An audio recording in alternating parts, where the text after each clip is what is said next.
daripada budak universiti ke bintang EPL.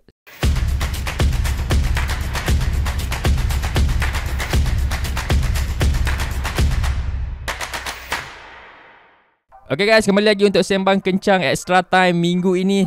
Kita nak bercerita pasal pemain-pemain yang beraksi untuk Liga Eropah ke Liga Asia ke. Mungkin ada juga pemain-pemain daripada Malaysia ke. Macam minggu lepas aku dah bercerita pasal wonderkid, bocah ajaib 16 tahun yang dah pun beraksi untuk Barcelona. Untuk minggu ni aku tertarik untuk bercerita pasal aku rasa pemain daripada Asia yang mungkin sedang meningkat naik, mungkin bakal menjadi superstar satu hari nanti, iaitu Kaoru Mitoma. Okay guys, untuk Kaoru Mitoma ni sebenarnya dia lahir pada 20 Mei 1997. Baru je birthday dia baru lepas dan baru berusia 26 tahun. Kalau nak ikut sejarah Mitoma ni, kalau aku tengok, aku baca ayah dia pun seorang atlet. Tapi tak silap aku, atlet olahraga, dan mak dia pun atlet daripada bola tampar. Sebab itulah aku rasa dia ada bakat semula jadi untuk beraksi dalam bidang sukan ni. Okey, kalau kita tengok kisah Mitoma ni, dia sangat unik.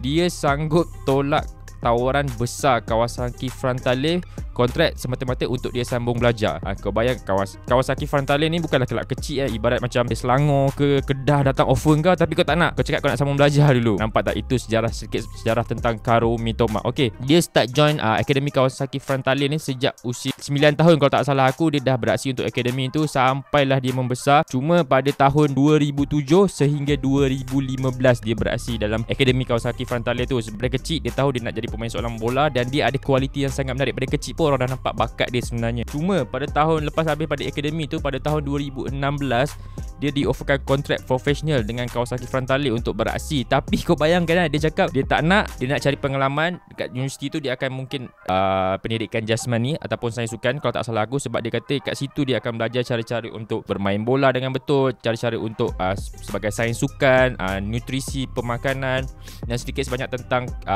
kejulatihan punya konsep. Kat situ dia dapat belajar dan dia develop dulu sebelum dia bersedia menjadi seorang pemain bola sepak profesional. Kau nampak tak? Dia punya sanggup tu gila weh. Dan dekat situ juga aku rasa dia belajar dekat universiti tu selama 3 tahun. Dia masuk universiti untuk Tsukuba. Universiti tu power juga dalam bola sepak, dan walaupun dia bermain hanya untuk universiti sambil belajar, tapi dekat situ juga bakat-bakat dia sudah dikesan sebab dia dah beraksi untuk Jepun bawah 20, bawah 17, bawah 19, mewakili Jepun untuk sukan Asia Universiti, macam-macam lah kat situ. Walaupun dia bukan main kelab profesional tapi dia dah dapat wakil untuk Jepun.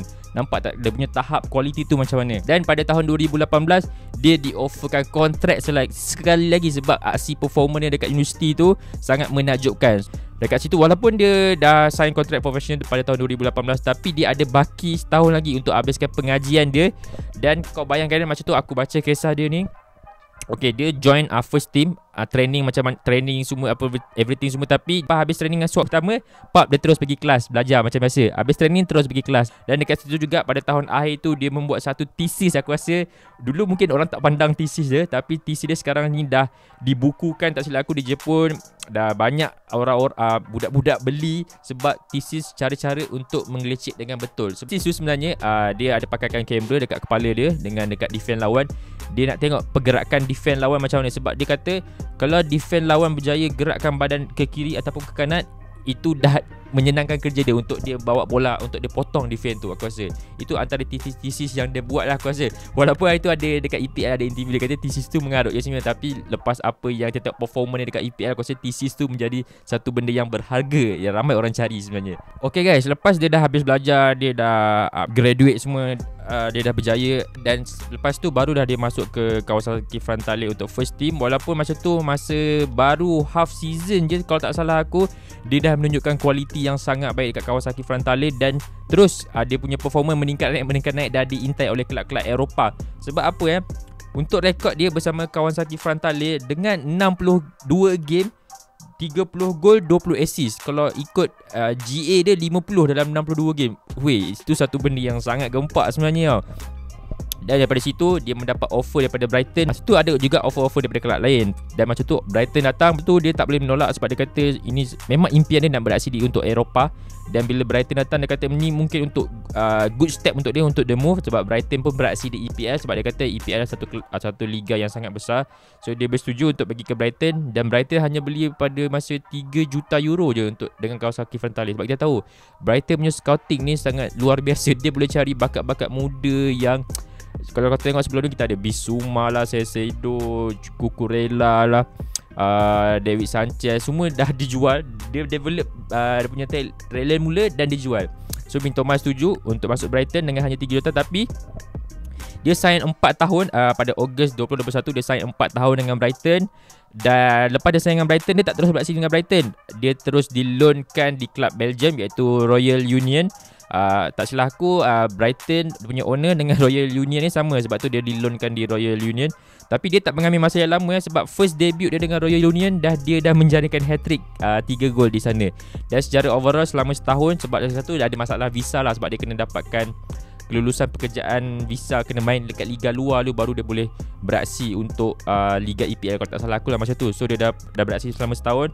Dengan rekod dia dengan Royal Union ni, dengan 29 game, 8 gol, 4 assist dia dekat sana. Dan bila dia perform, of course dia balik semula ke Brighton masa season lepas. Dia balik semula ke Brighton dan dia membuat debut di Brighton pada, tak silap aku, pada bulan Ogos 2022. Cuma masa bawa Graham Potter tu, kita tahu dia tak dapat banyak peluang sebab Trossard yang banyak bermain dekat tempat dia. Tapi sebab masa dia buat debut dekat EPL tu, aku tak berapa perasan dia sebenarnya. Cuma sebab kita tahu mungkin masa tu Brighton dah orang lebih nampak Trossard ke player-player lain kan. Sebelum dia pergi ke Arsenal tu, sebab lepas tu stop World Cup, aku start kenal Mitoma ni masa World Cup, masa bola line atas jaringan tu. Itu yang dia yang assistkan bola tu supaya bola tu tak keluar atas line. Kalau kau ingat kontroversi yang line teknologi tu kan, dekat betul-betul tepi garisan tu, dia yang tendang bola tu untuk tak keluar. Kat situ aku start kenal Mitoma. Lepas habis World Cup, Trossard pun buat hal, Graham Potter pun dah pindah ke Chelsea time tu, Trossard buat hal dan Trossard pergi ke Arsenal. Time tu lah Mitoma tahun lepas, aku rasa season lepas masa Januari lah, dia dah mula menyelah. De Zerbi mula bagi dia peluang dan dia memainkan peluang tu yang sangat baik lah. Sebab sampai situ aku rasa aku start kenal siapa Kaoru Mitoma dengan gelecek-gelecekkan yang aku rasa sangat menarik untuk dia. Dan dia terus meningkat sampai habis season. Dan masuk season baru pun dia terus perform dan menjadi seorang yang aku rasa mungkin 2-3 tahun lagi mungkin dia bakal menjadi superstar Asia, the next Song Heung-min. Sebab sama main left wing. Cuma Song Heung-min daripada Korea tapi daripada Jepun, tapi dua-dua daripada Asia. Aku rasa satu kebanggaan lah. Dulu player-player Asia ni mungkin orang anggap Pak Jisung, kita ada Nakamura yang jenis workhorse, yang jenis yang dia punya energy sangat energetic, naik turun macam bantu pada segi stamina. Tapi untuk Son Heung-min dengan Mitoma ni, dia mengubah landscape baru yang mana Asia ni dia orang boleh bermain seperti pemain-pemain Eropah, menjadi pemain focal point, bukan sebagai underrated player ataupun focal point untuk suatu tim tu, untuk menjadi satu bintang dalam tim tu. Aku rasa itu satu benda yang, satu kebangkitan baik untuk sukan bola sepak Asia sebenarnya. Dan of course nama Mitoma terus menjadi perhatian bualan. Aku rasa siapa yang main fantasi of course akan ambil dia. Kalau untuk rekod dia dengan Brighton sekarang ni adalah 46 game, 11 gol, 11 assist. Walaupun mungkin baru dia nak naik, tapi aku rasa Mitoma ni dalam 2-3 tahun lagi dia akan jadi meletup macam Son Heung-min. Dan aku rasa macam Son Heung-min pun baru masuk Tottenham, bukanlah terus perform, tapi dia mengambil masa 2-3 season untuk dia dapatkan kemuncak prestasi. Aku rasa Mitoma pun akan jadi macam tu. Cuma jangan pindah kelab besar terlalu awal. Mungkin aku rasa dia patut stay 1-2 tahun lagi untuk dia betul-betul develop, meletup macam Son Heung-min. Okay guys, itu saja Sembang Kencang Extra Time minggu ni. Sebab aku saja nak share, sebab aku tertarik bila aku baca tu. Wow, tertarik macam sanggup tolak kontrak profesional demi mengejar pendidikan dulu, untuk ada untuk mendapatkan pelajaran. Dan daripada pelajaran tu lah dia develop menjadi seorang player yang berjaya. So daripada budak universiti ke bintang EPL. So kita jumpa next episode akan datang. Korang boleh komen kat bawah player mana yang korang nak. Sebab aku banyak juga ada fikir, mungkin ada juga player Malaysia aku nak buat. Sebab ramai orang request Arif Aiman sebenarnya. Tapi untuk player Malaysia ni aku kena study lebih sikit, sebab susah nak dapat detail tu. Ada juga player-player macam Nunes, ada orang request. So kita tengoklah player mana yang dapat banyak komen dekat TikTok ke, dekat Facebook, dekat YouTube. Aku akan pilih. So kita jumpa next preview akan datang. Ciao guys, bye bye.